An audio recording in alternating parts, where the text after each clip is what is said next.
There are 500 million neurons lining your stomach right now. That's more than in a cat's entire brain, more than in your spinal cord. Your gut is thinking, right now, while you read this, but you can't hear it. The scientific name is the Enteric Nervous System, the second brain, and it doesn't just digest food, it digests reality. It processes threat before your thinking brain even knows danger exists. It reads the room before you walk in. It knows the answer before you hear the question. This is not metaphor. This is neuroscience.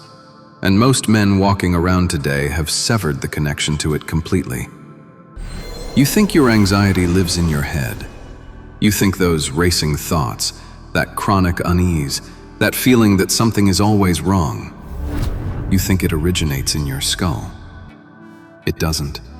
It's a signal, a distress call from your second brain, a message you've forgotten how to decode. And the reason you can't decode it is simple. The telephone line has been cut. The wire between your two brains has been corroded by decades of modern life. And when that connection dies, you don't just lose digestion. You lose intuition. You lose instinct. You lose the ability to feel truth. You become spiritually blind. Let me show you the wire. Let me show you what's been severed. The vagus nerve, the 10th cranial nerve, the wandering nerve. It starts at the base of your skull and travels down through your neck, your chest, your diaphragm, and into your gut. It's the longest nerve in your autonomic nervous system, and it's the telephone line between your two brains. Here's what most people don't understand. Information doesn't just flow down from your head to your gut. It flows up. 80% of the signals on the vagus nerve travel upward, from gut to brain. Your second brain is talking to your first brain constantly, sending data, sending warnings, sending intuitive hits about the environment around you. This is how you know someone is lying before they finish their sentence. This is how you feel danger in an empty parking garage. This is how you walk into a room and immediately know something is off. Your gut brain reads microsignals in the environment, processes them faster than conscious thought, and sends the message up the vagus nerve. Gut feeling, intuition, the thing that kept your ancestors alive for 200,000 years. But here's the problem. That nerve is under attack, and the attack is constant. Processed food, refined sugar, seed oils, emulsifiers, artificial sweeteners. Every bite of the standard modern diet creates inflammation in your gut lining. That inflammation produces cytokines, chemical messengers that tell your vagus nerve to go into defensive mode. The nerve tightens, contracts, the signal weakens. Add chronic stress, low-level, never-ending stress. Traffic, bills, screens, news cycles, arguments. Your body can't tell the difference between a lion and an email. Stress is stress, and every time you feel it, your sympathetic nervous system fires. Fight or flight. The vagus nerve shuts down. It has to. You can't digest and run at the same time. But you never stop running. The stress never ends. So the vagus nerve stays offline. For hours, for days, for years. The result? Static on the line. Like trying to make a phone call during a lightning storm. The signal breaks up, fragments, disappears. Your gut brain is screaming at you, sending emergency broadcasts, but your head brain only hears noise. Anxiety, panic, dread with no object. You become disconnected from your antenna, cut off from the ancient intelligence that lives below your ribcage. And when that happens, you stop feeling your way through the world. You start thinking your way through it. Pure logic, pure analysis, paralysis by analysis. You lose the flow, you lose the thread. You lose the sense that reality is guiding you. Because the part of you that reads those signals has been lobotomized. Not surgically, biochemically. One meal at a time, one stress response at a time, until the wire goes dead. And you call this normal? You call this adulthood? You call this how life is supposed to feel? It's not. The ancients knew about this brain. They didn't call it the enteric nervous system. They called it the dantian, the hara, the lower cauldron, the seat of power. In Taoist internal alchemy, the dantian sits 3 fingers below your navel. It's the furnace where energy is refined, where intention becomes action, where thought becomes reality. Every Qigong practice, every Tai Chi form, every meditation technique starts there. Not in the head, in the gut. The samurai understood this completely.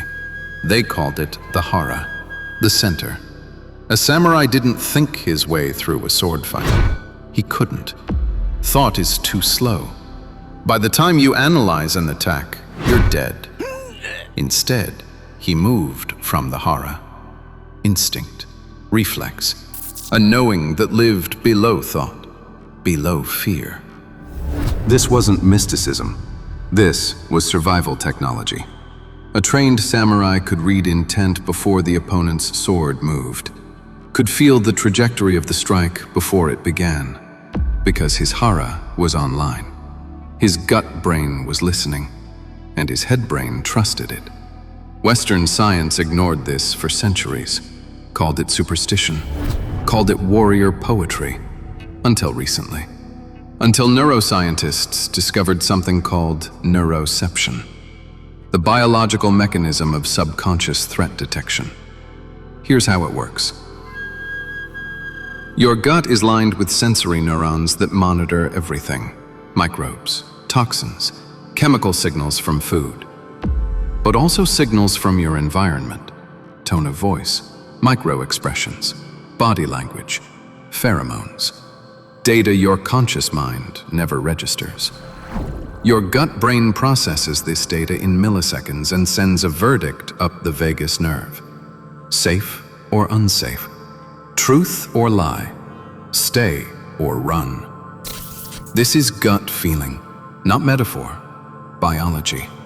Evolution built a precognition system into your abdomen and gave it more computational power than most animals have in their entire nervous system.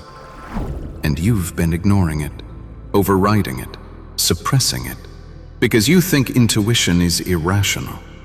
Intuition isn't irrational. It's pre-rational. It's faster than rational. It operates in the space before thought. And when the connection is strong, when the vagus nerve is firing cleanly, you don't think your way through life. You feel your way through it. You know. And the knowing is always right. But you can't access it while the line is dead. You can't hear the signal through the static. So let's clear the static. Let's reconnect the wire.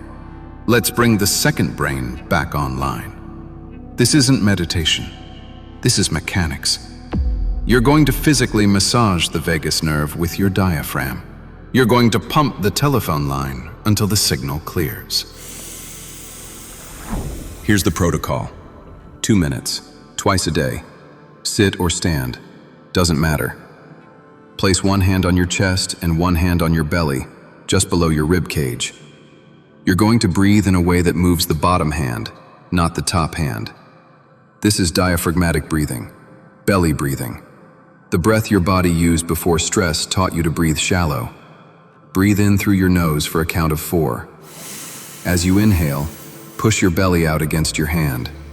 Feel your diaphragm dropping down like a piston into your abdomen. This creates pressure. This pressure massages your vagus nerve, mechanically stimulates it, wakes it up. Hold the breath for a count of 4. Feel the pressure. Feel the stretch. Your diaphragm is pushing against your gut. Your gut is pushing back. This is the massage. This is the stimulation.